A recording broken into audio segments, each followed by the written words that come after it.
আসসালামু আলাইকুম। আমরা আছি এখন থাইল্যান্ডের ফুকাত শহরে, সি বিচ। এখানে একটা পাহাড়ের উপরে আমাদের ঘর। দেখি এখানে আর একটা ঘর আছে, আর এদিক দিয়ে নিচে যাওয়া যায় এই রাস্তাটা দিয়ে। এটা অনেক ভয়ঙ্কর একটা রাস্তা, কোনো সিঁড়ি নাই, একদম প্লেন লেভেল। এবং ঘুরতে ঘুরতে ঘুরতে ঘুরতে নিচে যেতে যেতে প্রায় আহ অনেক নিচে যেতে হয়।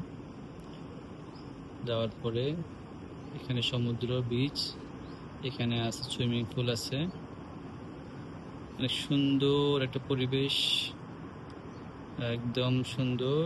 এটা দেখেন, এই যেখানে পাহাড়ের নিচে আরো অনেক ঘর আছে।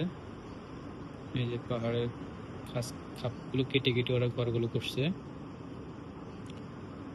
তারপর হচ্ছে এই যে ঘর, পাহাড়, এই পাশ দিয়ে একটা রাস্তা আছে, রাস্তার পাশে এগুলো করা। এই গাছ গাছালি দিয়ে ভরা পাহাড়, একদম বন জঙ্গলের মতো, পাহাড়ি জঙ্গল। আর ওগুলা গাছগুলো কেটে নেই, এই জন্য সুন্দর হয়েছে আরো। এই দেখেন, এই যে একটা সুইমিং পুল দেখা যাচ্ছে, এই যে সুইমিং পুল আছে। এই, এরপর হচ্ছে এই যে পাহাড় আর নীল জলরাশি। এখান থেকে যতদূর চোখ যায় খালি পানি আর পানি।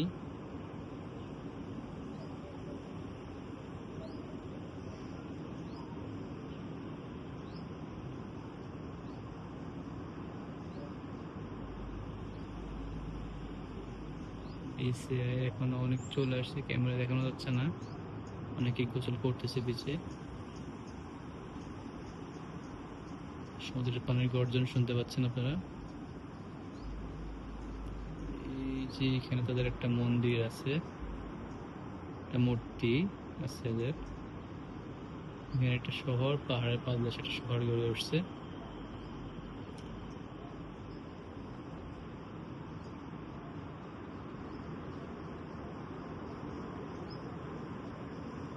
আসলে তারা টুরিস্টদের জন্য অনেক কিছু করে।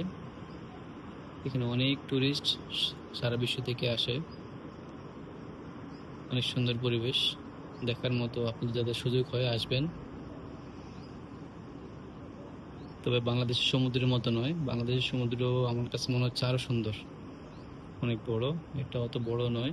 এখানে থাকতে পারে, আমরা যেখানে দেখছি এখানে বাংলাদেশের মতো নয়, কিন্তু এখানেও তারপরে সুন্দর করে রাখছে, ওরা সুন্দর পরিবেশ করে রাখছে। ধন্যবাদ সবাইকে। আমাদের সাথে থাকবেন আর সুন্দর সুন্দর ভিডিও দেখবেন। আসসালামু আলাইকুম।